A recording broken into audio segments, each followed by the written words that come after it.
Assalamualaikum warahmatullahi wabarakatuh. Di sini kami bertiga yaitu Aldila Rasatio Fikoh, Muhammad Tagir Mansyah, dan juga Yohana akan menjelaskan mengenai optimasi penanganan kanker payudara, yaitu eksplorasi kemajuan klinis penggabungan citra PET MRI. Untuk outline-nya sendiri, yang pertama ada pendahuluan, diagnosis, kemudian ada initial staging, restaging, tumor phenotyping and prognosis, therapy response evaluation, target radio tracer and technical advance, kontraindikasi, dan juga ada konklusi atau kesimpulan. Yang pertama pendahuluan, langsung dijelaskan. Baik, sebelum kita melangkah lebih jauh, mungkin alangkah lebih baiknya kita mengenal terlebih dahulu apa yang dimaksud dengan kanker payudara. Kanker payudara sendiri merupakan kanker yang menyerang organ payudara dan juga disebabkan karena pertumbuhan sel yang tidak terkendali. Nah, meskipun dominan terjadi pada perempuan, namun tidak menutup kemungkinan untuk kanker payudara ini dapat dialami oleh laki-laki. Kanker payudara ini juga termasuk dalam kanker yang umum terjadi dan berdasarkan data menurut WHO, kasus kanker payudara di Indonesia sendiri itu sudah mencapai 65.858 kasus pada tahun 2020 dengan tingkat kematian mencapai 22.000 jiwa kasus. Boleh di-next?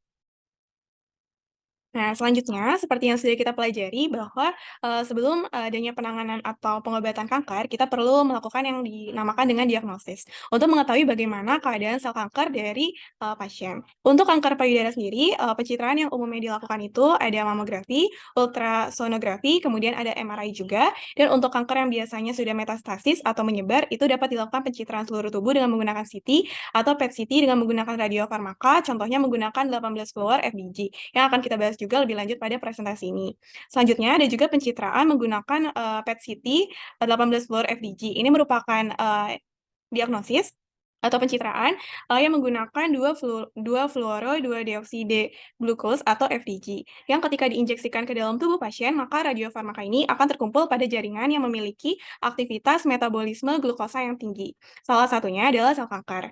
Ketika radiofarmaka ini mengenai sel kanker ini, maka FDG akan menjadi aktif. Sebagai hasilnya, FDG akan terakumulasi pada sel kanker tersebut.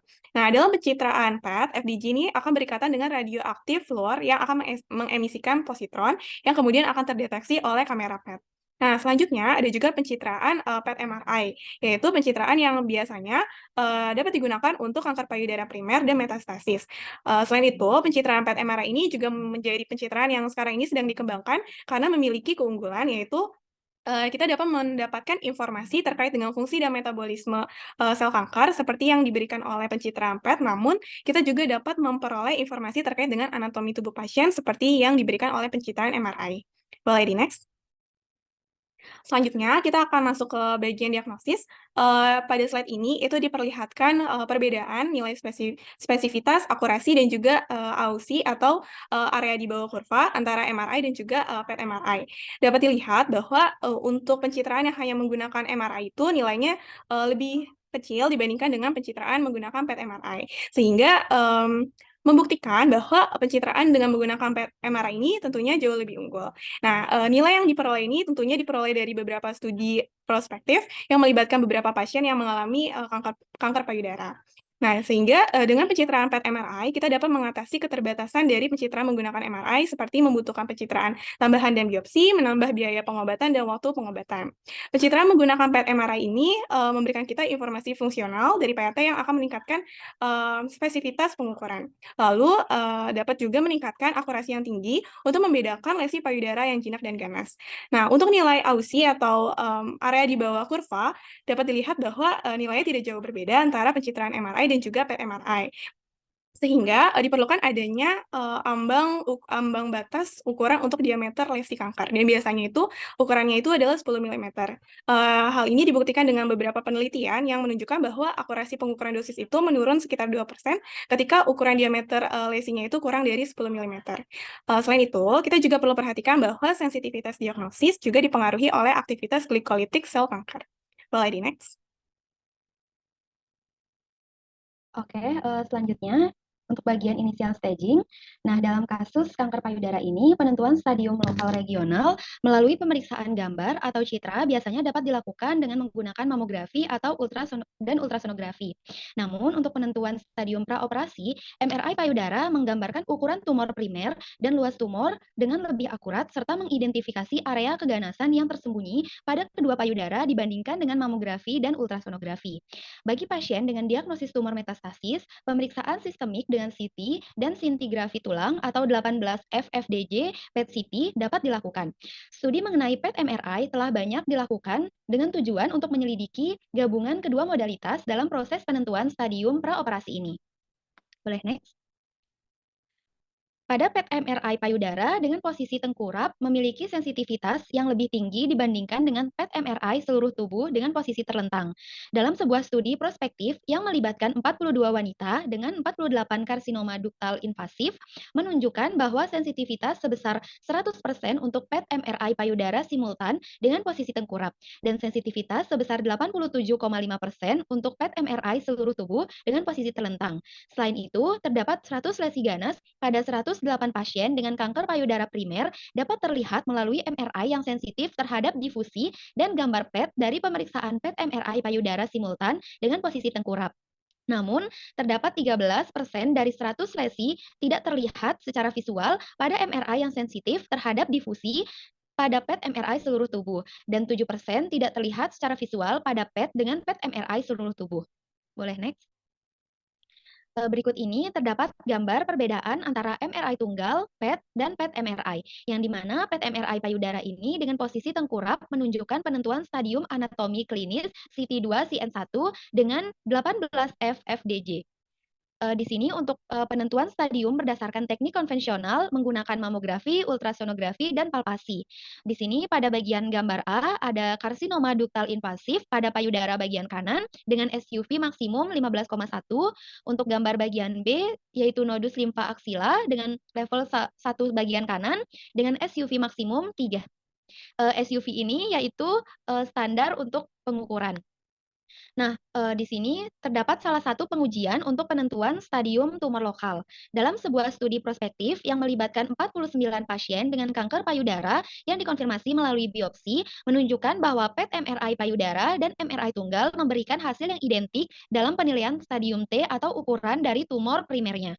Namun, PET MRI payudara lebih akurat daripada PET-CT seluruh tubuh dalam penentuan stadium T ini, yang dimana persenannya yaitu 82% versus 68%. Sebuah studi berikutnya yang melibatkan 40 pasien dengan kanker payudara yang menjalani pemeriksaan sebelum kemoterapi neoadjuvan juga menemukan bahwa PET MRI payudara tidak memberikan nilai tambah dibandingkan dengan menggunakan MRI tunggal dalam menentukan stadium T ini.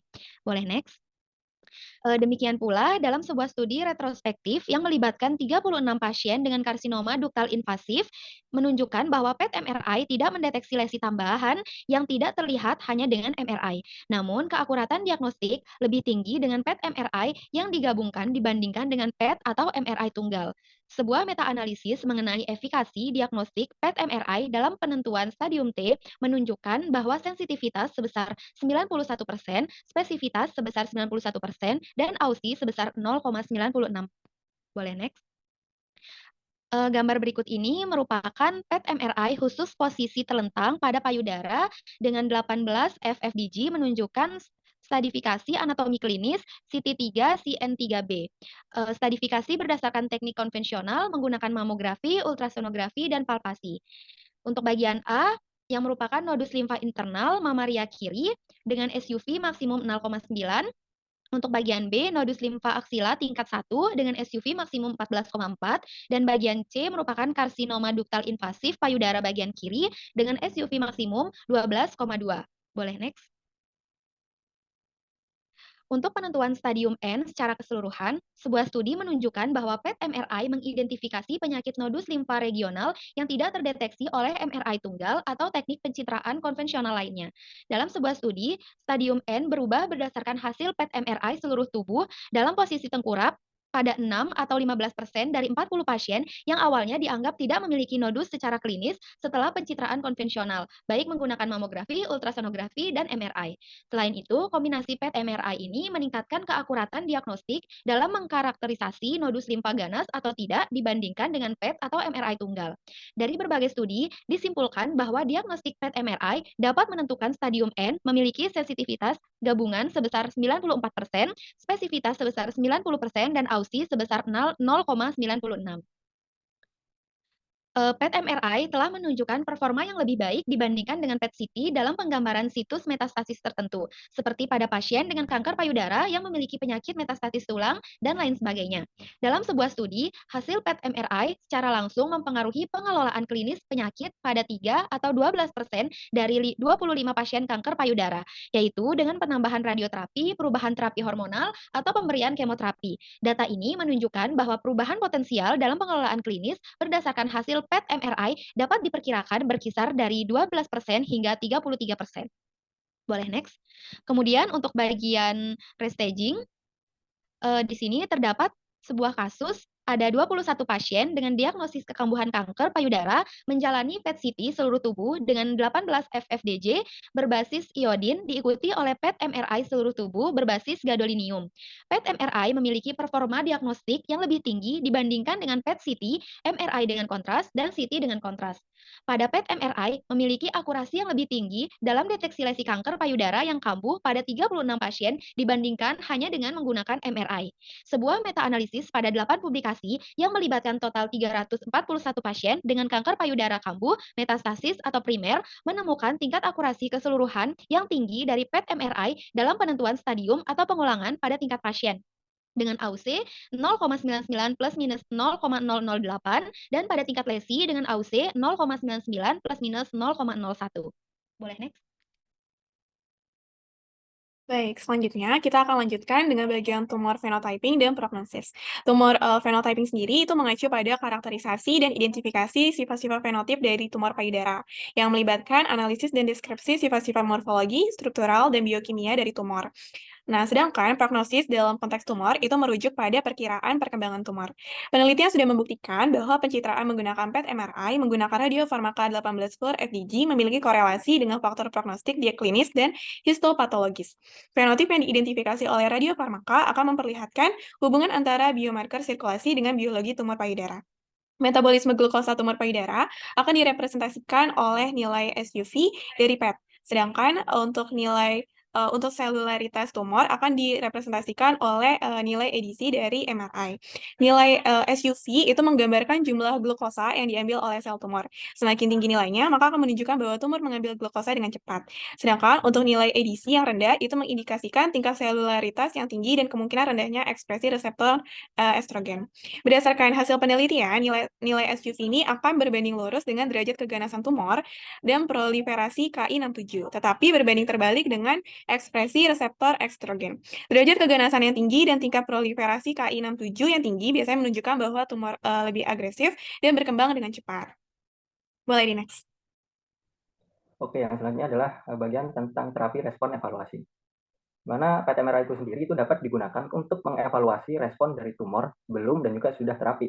Di mana informasi yang dapat diperoleh dari PET MRI untuk mengevaluasi respon terapi ini bisa berupa uptake 18 FFDG, kemudian juga ada pembatasan difusi, farmakokinetik kontras, parameter metabolik, dan juga farmakokinetik MRI.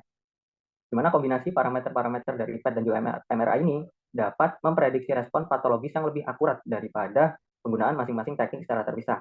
Di mana parameter yang biasa digunakan pada PET untuk evaluasi respon terapi itu adalah 18F, FDG uptake, dan juga parameter yang biasa digunakan pada MRI untuk evaluasi terapi respon adalah glikolisis lesi dan juga rasio penguatan sinyal, di mana gabungan dari parameter tersebut dapat digunakan untuk mengevaluasi respon terhadap terapi yang akan diberikan. Nah, PET MRI sendiri untuk evaluasi respon terapi itu terbatas hanya pada pasien dengan kanker payudara primer, sedangkan pada pasien dengan kanker payudara yang metastatis, PET MRI tidak dapat digunakan untuk mengevaluasi respon terapinya. Dan yang selanjutnya adalah target radio tracer. Jadi perlu kita ketahui bahwasanya radiofarmaka kanker payudara itu adalah 18F FDG, di mana nantinya 18F FDG ini akan terkonsentrasi pada jaringan yang memiliki metabolisme glukosa yang tinggi. Kemudian apakah ada radiofarmaka lain yang dapat digunakan? Ada, yaitu kita bisa menggunakan radiofarmaka dengan radio tracer yang berbeda, di mana dapat kita lihat 18F itu melambang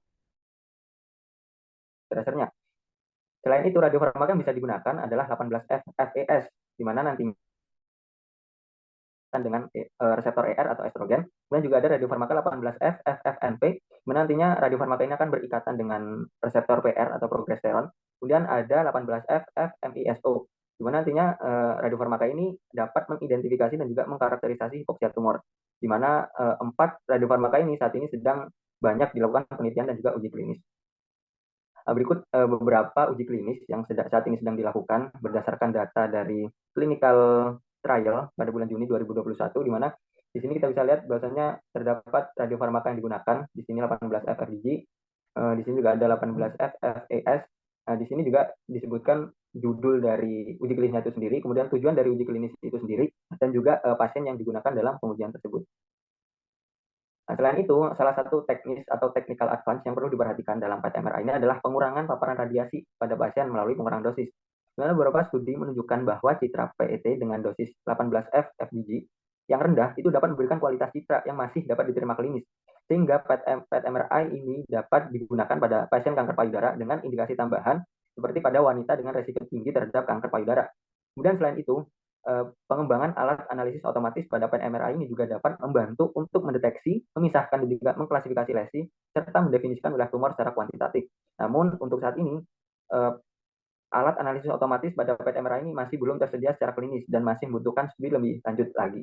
Kemudian yang selanjutnya itu ada radiomik, di mana radiomik ini merupakan pendekatan komputasi yang menggunakan fitur citra untuk menganalisis tumor, di mana nantinya penggunaan radiomik ini dapat meningkatkan akurasi diagnosa dan juga memprediksi tingkat keganasan dari si tumor. Nah, kombinasi atau gabungan radiomik dari citra PET dan juga MRI ini juga dapat meningkatkan kemampuan prediksi untuk si tumor itu sendiri. Kemudian yang terakhir, pengembangan PET MRI itu bisa menggunakan AI dan juga algoritma machine learning pada PET MRI, di mana nantinya penggunaan AI dan juga machine learning pada PET MRI ini dapat meningkatkan akurasi diagnostik dari PET MRI itu sendiri.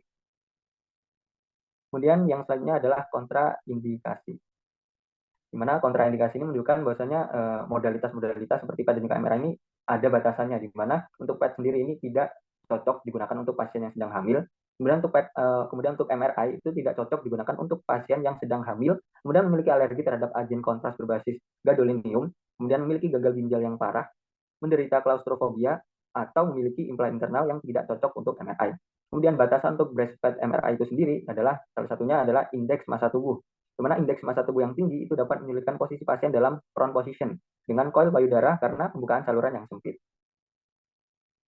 Sehingga dari beberapa penjelasan yang telah kami sampaikan, dapat kita tarik kesimpulan bahwasanya secara keseluruhan, PET MRI ini telah terbukti bermanfaat dalam diagnosis, staging, karakterisasi tumor, evaluasi prognosis, dan juga respon terhadap pengobatan kanker payudara. Di mana teknik ini dapat memberikan evaluasi yang lebih komprehensif daripada penggunaan PET CT. Kemudian PET MRI ini memiliki keuntungan dibandingkan dengan PET CT dalam hal paparan radiasi yang lebih rendah, juga kemampuan yang lebih baik dalam mendeteksi penyebaran kanker. Kemudian yang selanjutnya itu untuk ketersediaan scanner PET MRI ini sendiri itu masih terbatas, sedangkan PET CT lebih banyak digunakan. Kemudian kesimpulan selanjutnya adalah penelitian lebih lanjut mengenai radiofarmaka yang terarah, kemudian radiomik dan juga pengurangan dosis radiasi ini akan membantu memperluas penggunaan PET MRI dalam pencitraan kanker payudara dalam klinis. Berikut referensi yang kita gunakan dan terima kasih.